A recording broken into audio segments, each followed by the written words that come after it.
ओम श्री गणेशाय नमः। श्री शिवाय नमस्तुभ्यम। श्री शिवाय नमस्तुभ्यम।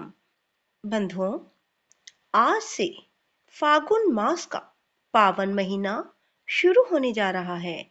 फागुन मास महादेव को समर्पित है।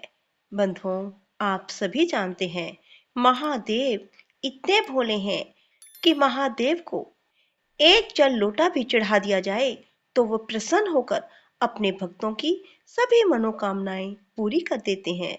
बंधुओं, फागुन के महीने में मैं आपको द्वादश ज्योतिर्लिंगों की कथा श्रवण करवाने जा रही हूँ। बंधुओं, जो कोई भी फागुन मास में महादेव की भक्ति कर लेते हैं, महादेव को एक लोटा जल समर्पित कर देते हैं, महादेव की शिव पुराण की कथा श्रवण कर लेते हैं, महादेव प्रसन्न होकर उनकी सभी मनोकामनाएं पूरी कर देते हैं।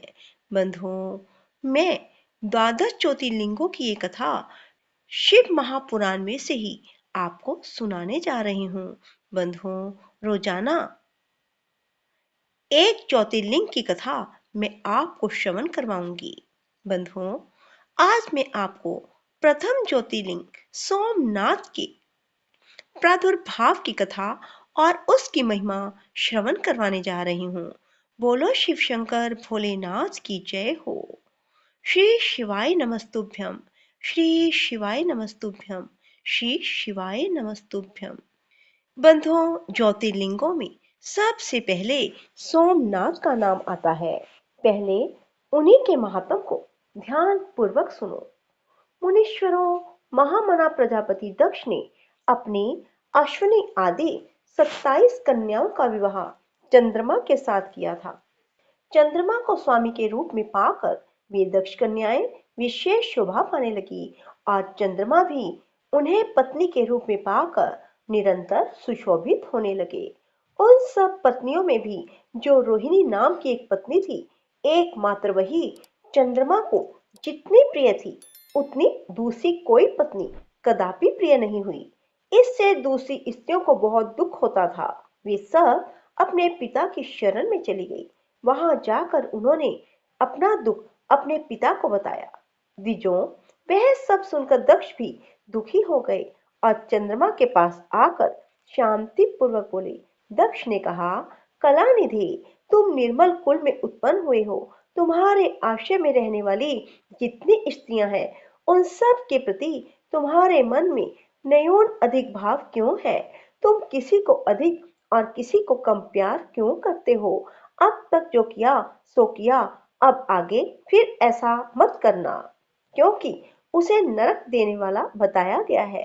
सूत जी कहते हैं, महर्षियों, अपने दामाद चंद्रमा से स्वयं ऐसी प्रार्थना करके प्रजापति दक्ष घर को चले गए। उन्हें पूरा निश्चय हो गया था कि अब फिर आगे ऐसा नहीं होगा, पर चंद्रमा ने प्रबल भावी से विवश होकर उनकी बात ना मानी। वे रोहिणी में इतने आसक्त हो गए कि दूसरी किसी पत्नी का कभी आदर ना किया।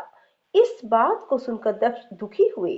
फिर स्वयं आकर चंद्रमा को उत्तम नीति से समझाने और न्याय उचित बर्ताव के लिए प्रार्थना करने लगे। दक्ष बोले, चंद्रमा सुनो, मैं पहले एक बार तुमसे प्रार्थना कर चुका हूँ, फिर भी तुमने मेरी बात नहीं मानी। इसलिए आज तुम्हें शाप देता हूँ कि तुम्हें क्षय का रोग हो जाए।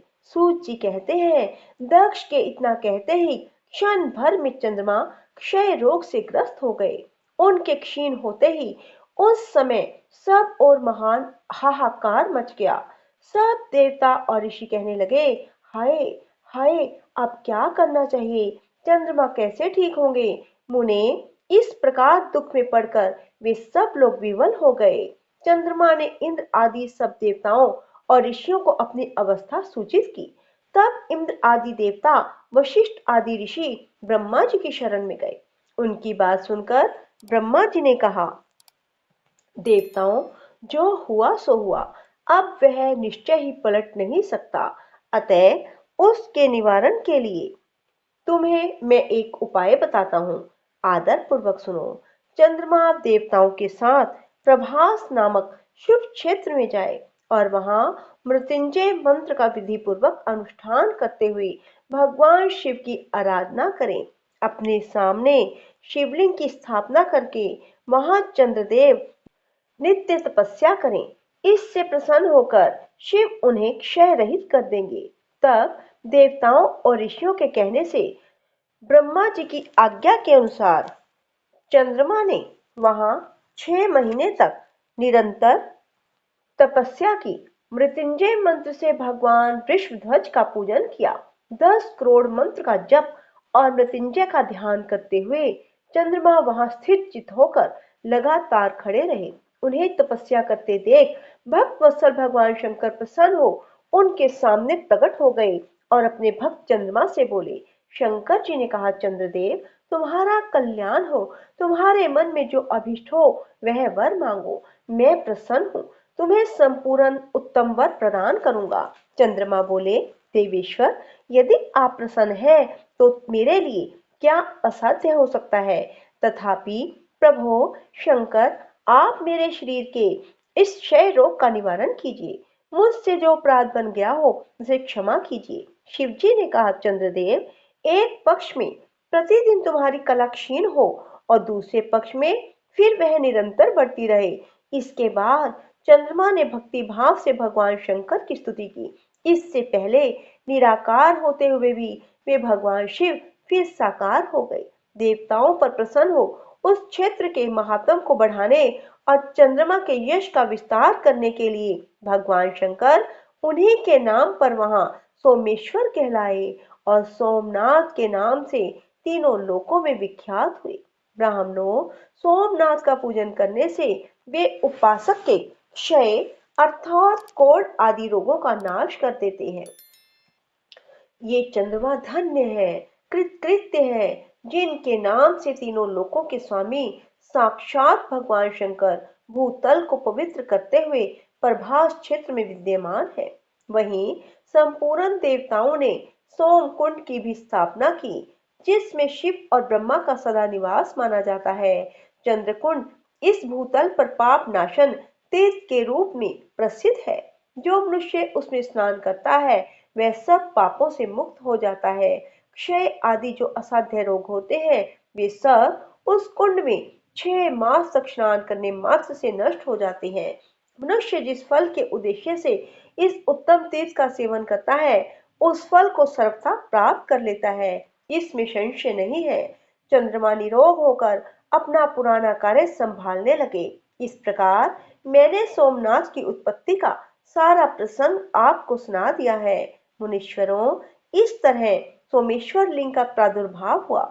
जो मनुष्य सोमनाथ के प्रादुर्भाव की इस कथा को सुनता और दूसरे को सुनाता है वह संपूर्ण अभिष्ट को पा जाता है और सब पापों से मुक्त हो जाता है।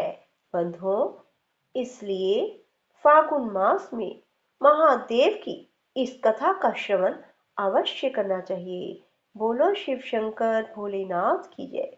श्री शिवाय नमस्तुभ्यम। श्री शिवाय नमस्तुभ्यम।